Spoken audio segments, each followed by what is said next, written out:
Next guys, una natin yung circuit breaker.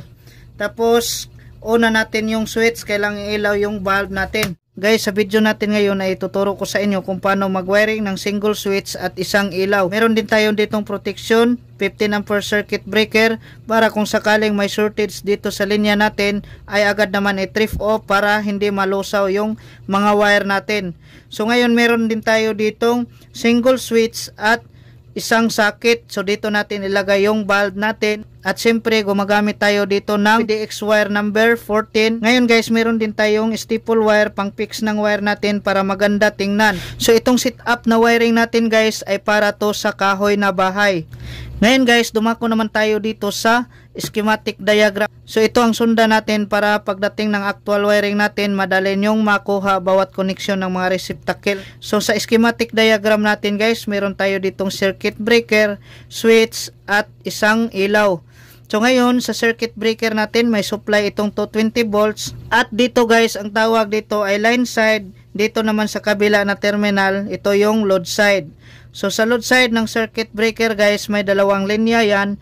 So itong isa live tsaka itong isa naman neutral. So ang live natin ay dito dumaan sa switch at yung kabila naman ng wire ng switch natin ay ito yung return papunta ng valve natin. So ito yung live. Sa neutral naman natin guys, galing sa load side ng circuit breaker ay dito na nakadirekta sa neutral ng valve natin.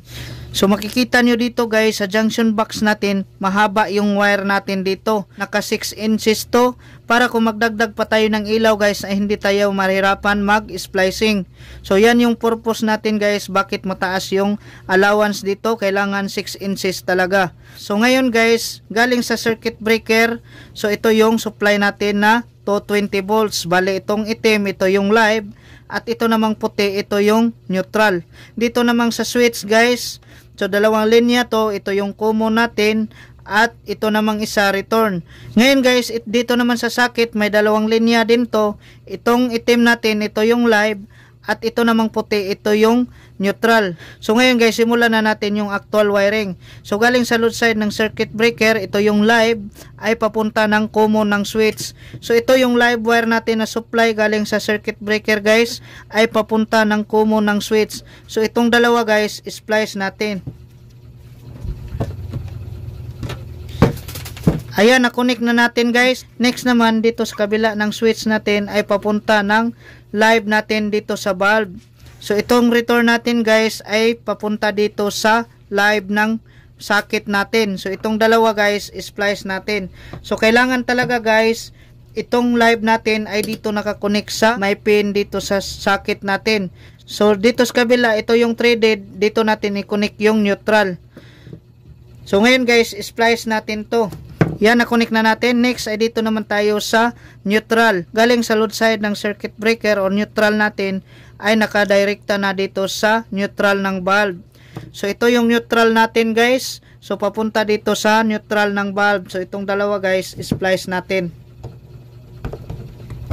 Yan, tapos na natin makonect yung live connection at neutral connection. Tip na natin. Yan, tapos na natin matip guys. Next naman natin na gawin ay i-connect natin yung supply natin dito sa circuit breaker. So ito yung itim natin guys, ito yung live natin. So dito natin i-connect sa live ng circuit breaker, load side.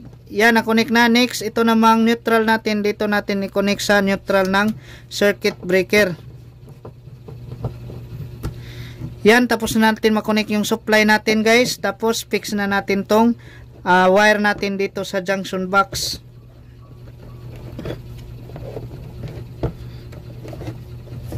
Next guys, una natin yung circuit breaker. Tapos una natin yung switch, kailangan ilaw yung valve natin.